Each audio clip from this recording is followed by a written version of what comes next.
नमस्कार, KP news के bulletin में आपका स्वागत है। मैं हूं अश्विनी आपके साथ। चलिए एक नजर डालते हैं आज के मुख्य समाचारों पर। स्वस्थ जीवन के लिए शाकाहार और ध्यान के महत्व पर जन जागरूकता रैली। संगारेड्डी की जिला कलेक्टर पी प्रावीण्या ने अधिकारियों को जिले भर में धान और कपास की खरीद में तेजी लाने के दिए निर्देश। शराब, मास्क, मोबाइल, मैसूर जेल कैदियों के लिए विलासिता का अड्डा बन गया। दिल्ली विस्फोट पर आईजी सीआरपीएफ राजेश अग्रवाल ने कहा कि सीआरपीएफ दिल्ली पुलिस को आवश्यक सहायता प्रदान कर रही है।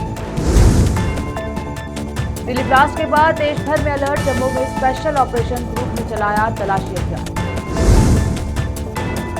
दिल्ली की मुख्यमंत्री रेखा गुप्ता ने दिल्ली विस्फोट को दुर्भाग्यपूर्ण घटना बताया। पीड़ितों को सहायता का दिया आश्वासन।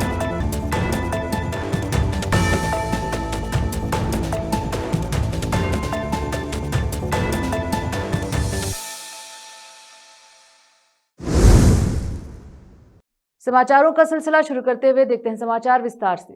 Shri Basaveshwar Kalyan Megha pyramid charitable trust ने आज शहर के चिट्टा क्रॉस से बसवेश्वर शांति कल्याण मंडप कैलाश नगर तक स्वास्थ्य जीवन के लिए शाकाहार और ध्यान के महत्व पर एक जन जागरूकता मार्च का आयोजन किया। पूरे मार्च के दौरान नारे लगाकर और लाउड स्पीकरों के माध्यम से पर्चे बांटकर शाकाहार और ध्यान के बारे में जन जागरूकता फैलाई गई। Shri Basaveshwar Kalyan Megha pyramid charitable trust के अध्यक्ष शिवराज हुड्डे, सचिव रतिकांत मेत्रा, वरिष्ठ pyramid master Ashok Kulkarni, DS Nagore, Channamma Nagore, Anand Patil और सैकड़ों लोगों ने इस जन जागरूकता मार्च में भाग लिया। कैमरामैन पिपराज का कवरेज। पति जी का जन्मदिन है। हम लोग पति जी ने हमको सबको सस्याहारी रहने के लिए सिखाया और ध्यान सिखाया और सब लोग ध्यान करना। ध्यान से सब आत्मा अभिवृद्धि होते हैं, आत्मज्ञानी होना हम सब लोग। इसलिए हम सब वेजिटेरियन रैली निकाले हैं। रैली में सब लोग को देखिए ऐसा दिखाता है, सब लोग अहिंसा नहीं करना, अहिंसा करना, हिंसा नहीं करना। कोई सी प्राणी को हम खून नहीं करना, खून नहीं खाना। और एक हो कौन सा भी मच्छी हो या भी हो, कौन सा भी हो, उसको हिंसा नहीं करना, अहिंसा रहना हम लोग। ऐसा बोल के सब लोग हम पति जो बोले ध्यान करो, ध्यान कराओ और ध्यान से क्या आत्मज्ञानी बनाओ, योगी बनाओ, ऐसा बोले। हम कृष्ण भी योगी बना, ऐसा आप भी कृष्ण बनाओ, भगवान बसव बना बोले। इसलिए हम लोग योगी बनना, अच्छा बना, आत्मज्ञानी होना। हम सब लोग ध्यान करना, ध्यान कराना और यही अहिंसा मार्ग में हम चलना, यही मेरा इच्छा है और सब लोग वही करना बोल के मेरा इच्छा है। नमस्ते। ನನ್ನ ಧ್ಯಾನ ಮಿತ್ರರೆಲ್ಲರಿಗೂ ಶುಭೋದಯ। ಇವತ್ತು ನನ್ನ ಗುರುಗಳಾದ ಸುಭಾಷ್ ಪತ್ರಿಜಿ ಅವರ ಜನ್ಮದಿನ, ಅದ್ರಗೋಸ್ಕರ ನಾವೆಲ್ಲನೂ ಸಸ್ಯಾಹಾರಿ ರ್ಯಾಲಿ ಮಾಡ್ತಾ ಇದ್ದೀವಿ। ಗುರುಗಳಿಗೆ ನಾವು ಕೊಡೋ ಸಣ್ಣ ಕಾಣಿಕೆ, ಗುರುಗಳು ಇವತ್ತು ನಮ್ಮ ಜೊತೆ ಇಲ್ಲ ಅನ್ನೋ ಫೀಲ್ ನಮಗಿಲ್ಲ, ಗುರುಗಳು ನಮ್ಮ ಜೊತೆ ಇದ್ದಾರೆ। ಸೊ ಅವರಿಗೆ ನಮ್ಮಿಂದ ಸಣ್ಣ ಕಾಣಿಕೆ ಬರ್ಡೇ ಸಂದರ್ಭಂಗ ಕೊಡೋದಂದರೆ ಸಸ್ಯಾಹಾರಿ ರ್ಯಾಲಿ। ಸೊ ಈ ರ್ಯಾಲಿಯಲ್ಲಿ ನಾನು ಜೈರಾಬಾದಿಂದ ಬಂದು ಇಲ್ಲಿ ಪಾರ್ಟಿಸಿಪೇಟ್ ಮಾಡ್ತಾ ಇದ್ದೀನಿ, ತುಂಬ ಖುಷಿ ಆಯಿತು।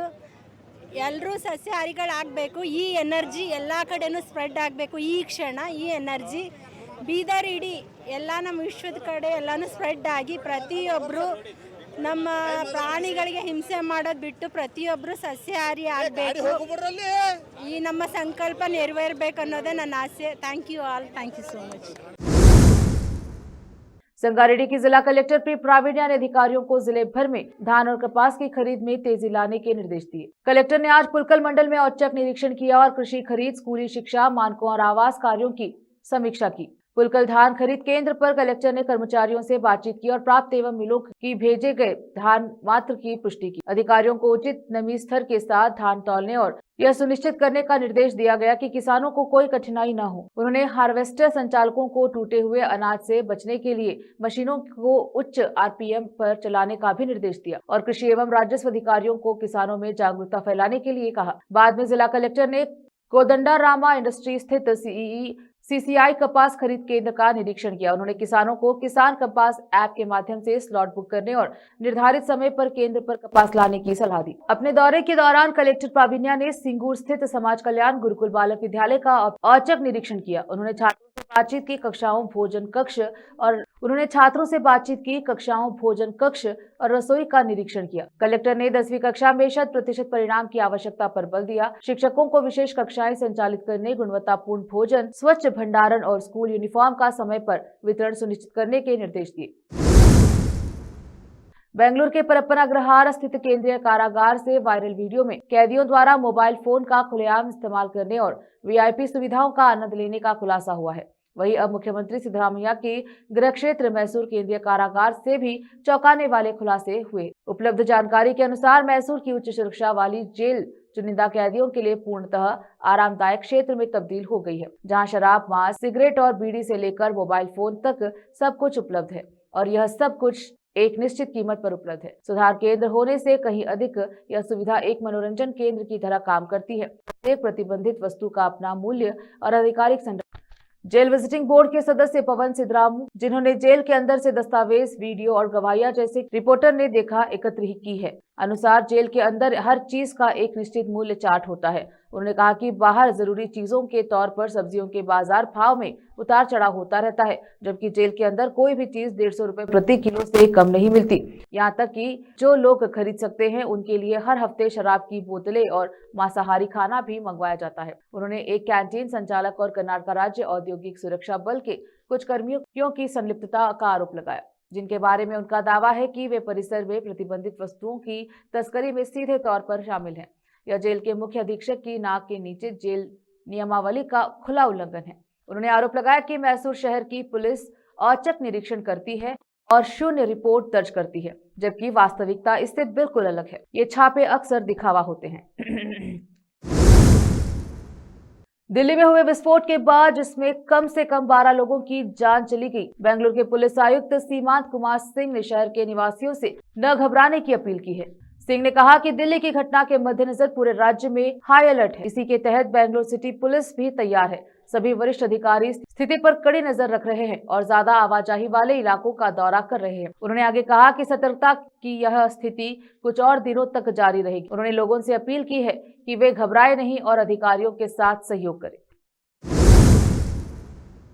रोकते हैं समाचारों का सिलसिला, लेते हैं छोटा सा ब्रेक।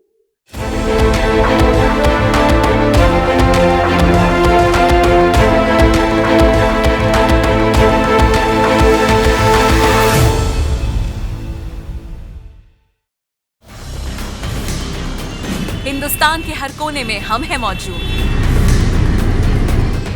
24 घंटे हालात पर गहरी नजर, खबरों से जुड़े चुपते सवालात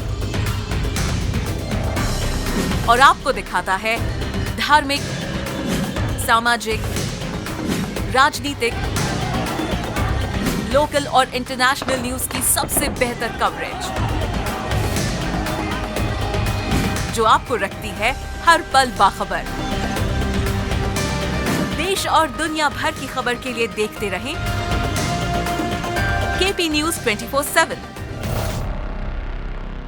नूर एजुकेशन ट्रस्ट बीदर की ओर से चलाया जाने वाला नूर एमएड और BEd college Bidar, recognized by NCTE Delhi, affiliated to Bidar University, Bidar. Admissions open for the academic year 2025 to 26. विशेषज्ञ और सक्षम शिक्षकों द्वारा शिक्षा प्राप्त करने के लिए नूर एमएड और बीएड कॉलेज बीदर में दाखिला लें और शांत वातावरण में उच्च स्तरीय शिक्षा प्राप्त करें।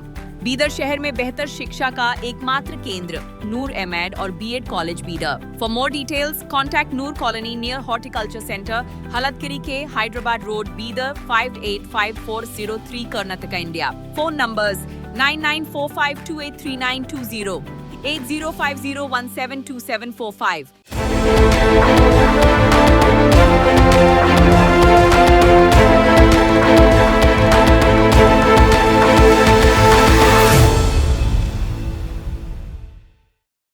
ब्रेक के बाद स्वागत है आपका। देखते हैं समाचार देश के।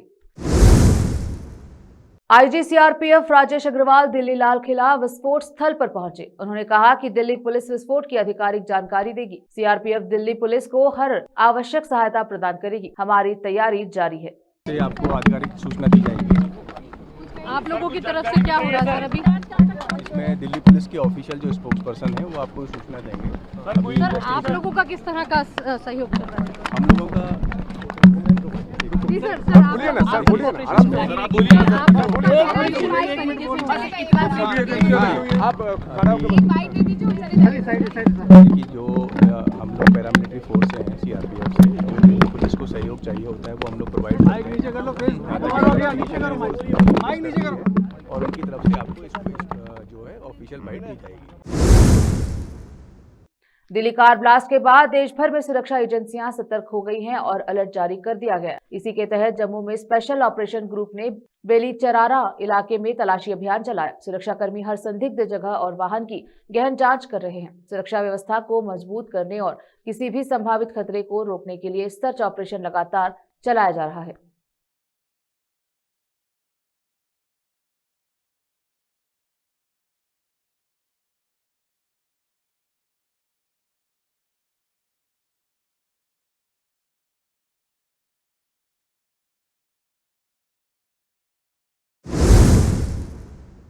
दिल्ली की मुख्यमंत्री रेखा गुप्ता ने 11 नवंबर को दिल्ली विस्फोट को एक दुर्भाग्यपूर्ण घटना बताया। रेखा गुप्ता ने कहा कि एक दुर्भाग्यपूर्ण घटना थी। सभी एजेंसियां अपना काम कर रही हैं। हम कल अस्पताल गए और घायलों से मिले। सरकार उनके साथ है और उनके परिवार को किसी भी तरह की परेशानी नहीं होनी चाहिए। बहुत ही अनफॉर्चुनेट है ये हादसा और सभी एजेंसीज अपना काम कर रही हैं और पूरी तरीके से इसकी तह तक जाने का उनका काम चल रहा है। और हम खुद अस्पताल गए, जो भी इंजर्ड लोग थे मेरा उनसे मिलना भी हुआ।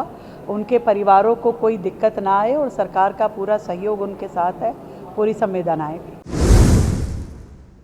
बिहार विधानसभा चुनाव के दूसरे और अंतिम चरण के लिए मतदान जारी है। आज जनता तय कर देगी कि किसकी जीत होगी।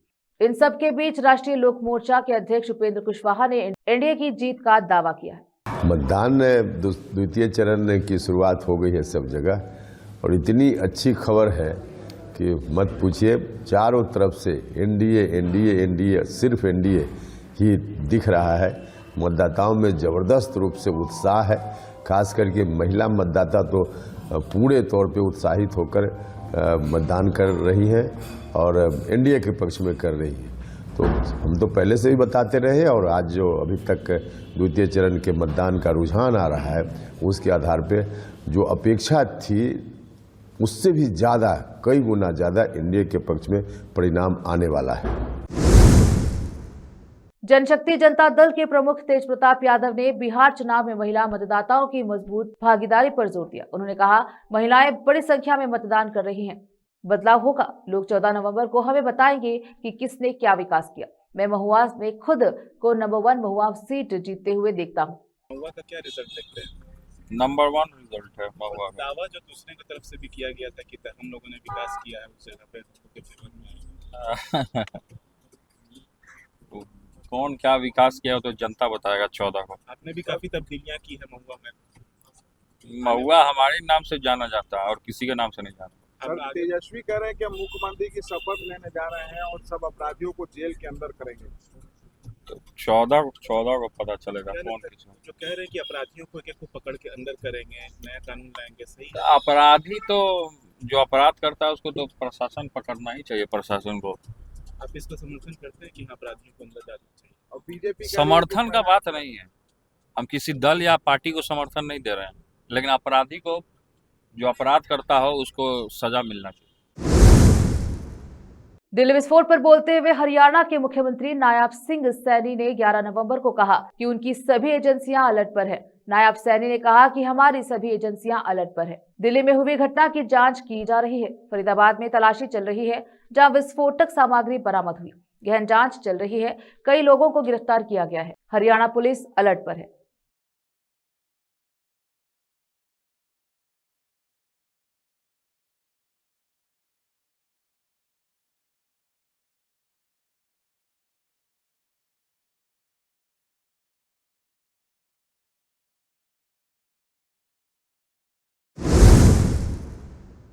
एक बार फिर से रोकते हैं समाचारों का सिलसिला, लेते हैं छोटा सा ब्रेक।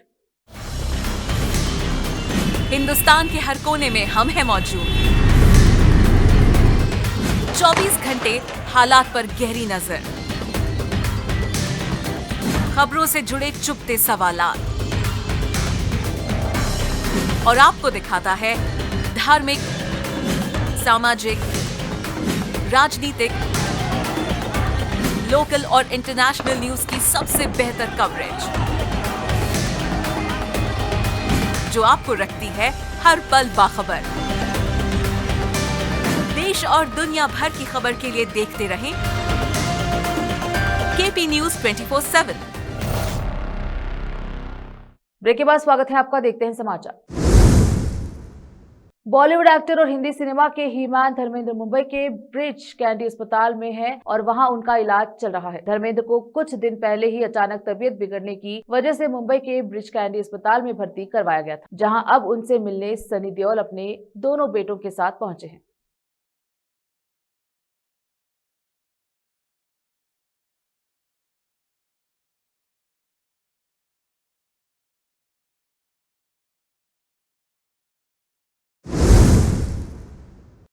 भूटान के राजा महामहिम जिग्मे खेसर नामग्याल वांगचुक ने भूटान के थिम्पू स्थित चांगलीथांग स्टेडियम में हजारों भूटानी लोगों के साथ दिल्ली विस्फोट के पीड़ितों के लिए प्रार्थना की।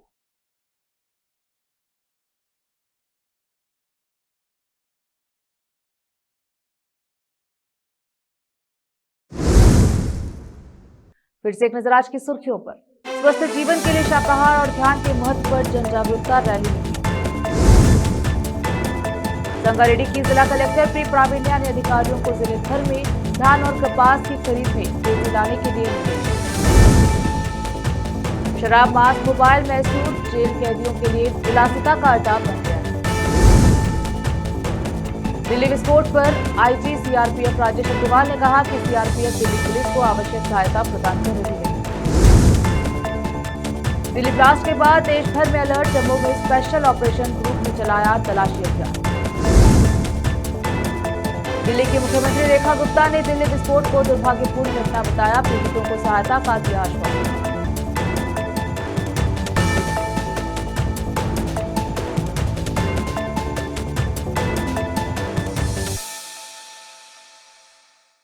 केपी न्यूज के बुलेटिन में अब तक के लिए इतना ही। देखते रहिए केपी न्यूज 24/7। अन्य जानकारी के लिए चैनल को लाइक, शेयर, सब्सक्राइब जरूर करें। धन्यवाद।